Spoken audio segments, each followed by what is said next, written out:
Road approach, ನಕಾಶೆ ದಾರಿ ಇಲ್ಲಿಂದ ನೋಡಿ ಎಷ್ಟು ಚೆನ್ನಾಗಿದೆ. ರೆಡ್ ಸಾಯಿಲ್ ಇಲ್ಲಿ ಸುತ್ತಮುತ್ತ ಒಳ್ಳೆ ಅಡಿಕೆ ಆಗಿ ಇಟ್ಟಿದ್ದಾರೆ ನೋಡಿ. ಈ ಕಡೆ ಅಡಿಕೆ ಮತ್ತು ಈ ಕಡೆ ತೆಂಗು ಅಡಿಕೆ ಮತ್ತು ಈ ಕಡೆನೂ ತೆಂಗು ಅಡಿಕೆ ಎಲ್ಲ ತಂತಿ ಬೇಲಿ ಆಗಿದೆ. ನಕಾಶೆ ದಾರಿ, ಇಲ್ಲಿ ವೆಹಿಕಲ್ ಬರುತ್ತೆ, ತೋರಿಸ್ತೀನಿ ನಿಮ್ಗೆ ನೋಡಿ. ನೋಡಿ ಇದು ದಾರಿ ಜಮೀನಿಗೆ, ಇದಕ್ಕೆ ಅಟ್ಯಾಚ್ ಆಗಿ ಇದೇ ಲ್ಯಾಂಡ್ ನೋಡಿ. ಇದೇ ಲ್ಯಾಂಡು. ಹೈವೇ ಇಲ್ಲಿಂದ ಓನ್ಲಿ ನಿಮಗೆ 2.5 ಕಿಲೋಮೀಟ್ರ್ ಆಗುತ್ತೆ ಹೈವೇ.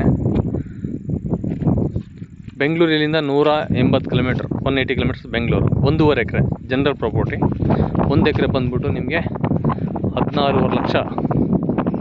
1.5 ಎಕರೆ ತುಂಬ ಒಳ್ಳೆ ಲ್ಯಾಂಡು, ಭಾಳ ಚೆನ್ನಾಗಿದೆ. ರೆಡ್ ಭೂಮಿ. ಇನ್ನೊಂದು ಸರಿ ನಿಮಗೆ ಮಣ್ಣಿನ ಒಂದು ಗುಣಮಟ್ಟ ತೋರಿಸ್ತೀನಿ ಯಾವ ಥರ ಇದೆ ನೋಡಿ. ನೋಡಿ ಈ ಥರ ಇದೆ ಮಣ್ಣು, ಕೆಂಪು ಮಣ್ಣು, ಭಾಳ ಚೆನ್ನಾಗಿದೆ ನೋಡಿ. ಇದೆಲ್ಲ ಕಂಪ್ಲೀಟ್ ತೋಟನೇ, ಒಳ್ಳೆ ವಾಟರ್ ಸೋರ್ಸ್ ಏರಿಯಾ ನೋಡಿ. ಎಷ್ಟು ಚೆನ್ನಾಗಿದೆ ಅಡಿಕೆ ನೋಡಿ, ಎಷ್ಟು ಫಲವತ್ತಾಗಿದೆ. 150 ಅಡಿ ಅಥವಾ 200 ಅಡಿಯಲ್ಲಿ ನಿಮ್ಗೆ ಒಳ್ಳೆ ವಾಟರ್ ಸಿಗುತ್ತೆ ಈ ಭೂಮಿಯಲ್ಲಿ.